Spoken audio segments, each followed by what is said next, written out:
আসসালামু আলাইকুম। সাব্বির রহমান যদি এই ব্যাটিংটাকে কন্টিনিউ করতে পারেন বা এই ফর্মটাকে বজায় রাখতে পারেন, তাহলে সিলেক্টরদের দৃষ্টি আকর্ষণ করা আমার কাছে মনে হয় না কোনো ব্যাপার। আমি প্রত্যাশা করব সাব্বির রহমান ক্রিকেটটার ব্যাপারে একটু সিরিয়াস হবেন এবং যেই ফর্মে তিনি আছেন ইনশাল্লাহ সেই ফর্মটাকে তিনি কন্টিনিউ করার চেষ্টা করবেন। কারণটা হচ্ছে আমাদের দেশে যারা আসলে ওয়ানডে ফর্ম্যাটটাতে 6 বা 7-এ ব্যাটিং করেন, ডোমেস্টিক ক্রিকেটে সে সমস্ত ব্যাটসম্যানরা ব্যাটিং করেন 3, 4 কিংবা 5-এ, যে কারণে ওই 6-7-এর ব্যাটিং টেম্পো যেটা সেটা ঠিকমতো মেনটেন করতে পারেন না। এখন অনেকে বলবেন হয়তো বা বিগ হিটিংয়ের কথা, আমি বিগ হিটিংয়ের কথা বলছি না।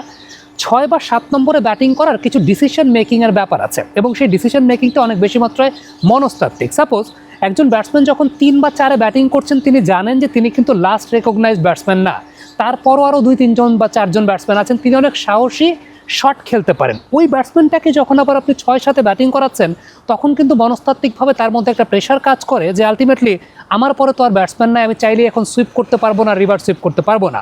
তবে যে সমস্ত ব্যাটসম্যানরা রেগুলারলি 6-7-এ ব্যাটিং করেন, তারা ওই টেম্পোটা জানেন, তারা জানেন যে ঠিক আছে আমার পরে ব্যাটসম্যান না থাকলেও তাদের মাসেল মেমোরিতে এটা বিল্ড আপ করা থাকে যে কোন সময় সুইপ শট খেলতে হবে, কোন সময় রিভার্স সুইপ করতে হবে, কখন স্কুপ করতে হবে, বা তারা ওই ডিসিশন মেকিংটা অনেক তাড়াতাড়ি নিতে পারেন। যেটা সত্যি কথা বলতে যে সমস্ত ব্যাটসম্যানরা বেসিকলি 4-5-এ ব্যাটিং করেন ডোমেস্টিক ক্রিকেটে, তারা হঠাৎ করে গিয়ে ইন্টারন্যাশনাল লেভেলে 6-7-এ ওই ব্যাটিংটা করতে পারেন না।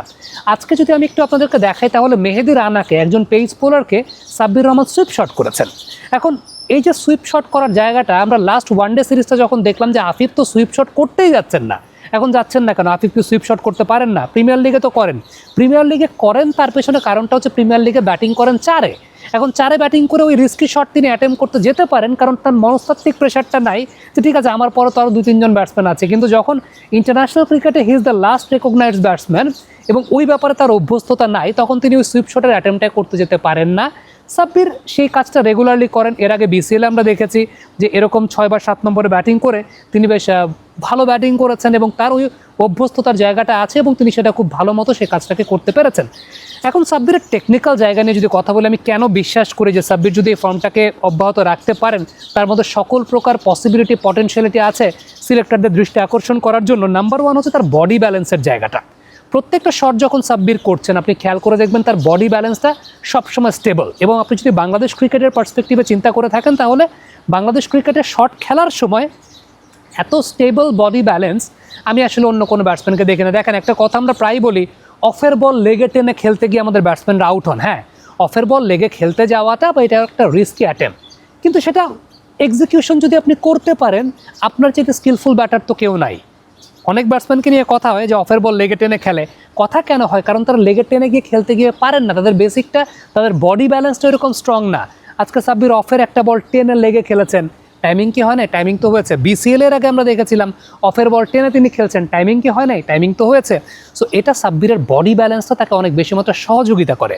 প্রথম যে সুইপ শটটা খেলেছেন স্পিনার এগেনস্টে, ওয়াসি সিদ্দিকের এগেনস্টে, সেটাকে যদি একটু ডিকোড করি, খেয়াল করে দেখবেন দ্য এন্টায়ার বডি ব্যালেন্স ওয়াজ দেয়ার।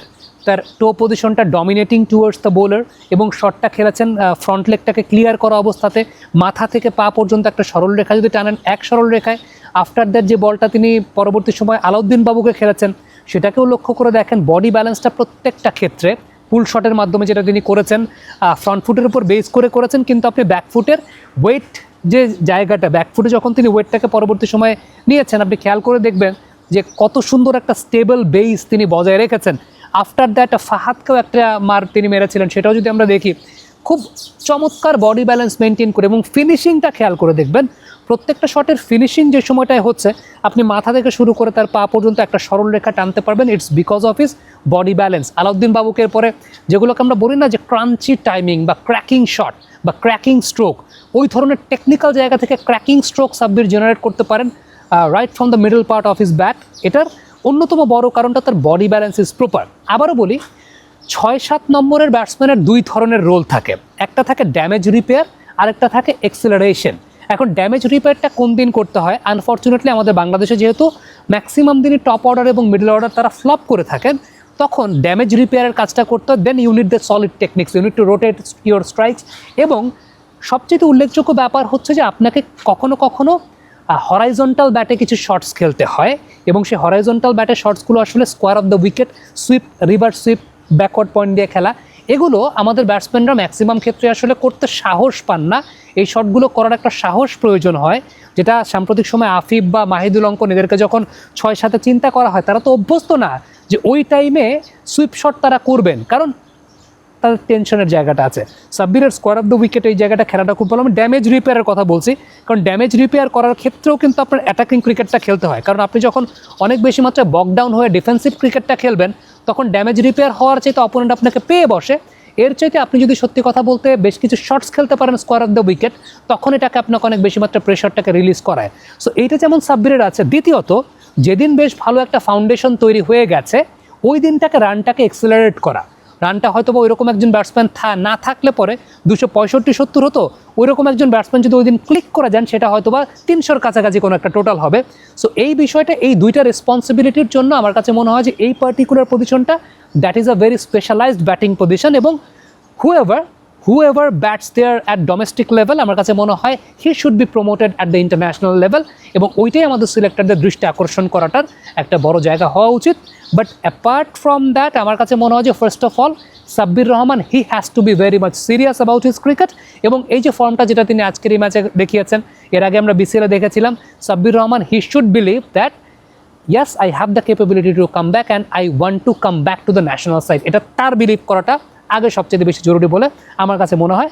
ব্যক্তিগতভাবে আপনি যদি বলেন, definitely Sabbir Rahman, we talk a lot about cricket, কিন্তু সত্যি কথা বলতে ফর্মালি আমি এই কথাটা কেন বললাম যে ফার্স্ট অফ অল আমার কাছে মনে হয় যে হি হ্যাজ টু বিলিভ যে I can get back to the national side, এবং আমার এই জায়গাগুলোতে আমি যদি একটু সত্যিকারের অর্থে এমফাসাইজ করি, তাহলে আমার মধ্যে সকল প্রকার ক্যালিবারের জায়গাটা আছে। কারণ একদম টু বি ভেরি অনেস্ট, দেখেন লিটনকে যে কারণে উইদাউট ডুইং এনিথিং তাকে ন্যাশনাল টিমে কাম ব্যাক করানো হয়েছিল, কারণ হি হ্যাজ দ্য ক্যাপেবিলিটি, এবং অন্যান্যদের মানের জায়গাটা আসলে এতই খারাপ যে কারণে মিডল অর্ডারে লিটনকে আবার কাম ব্যাক করানো হয়েছে।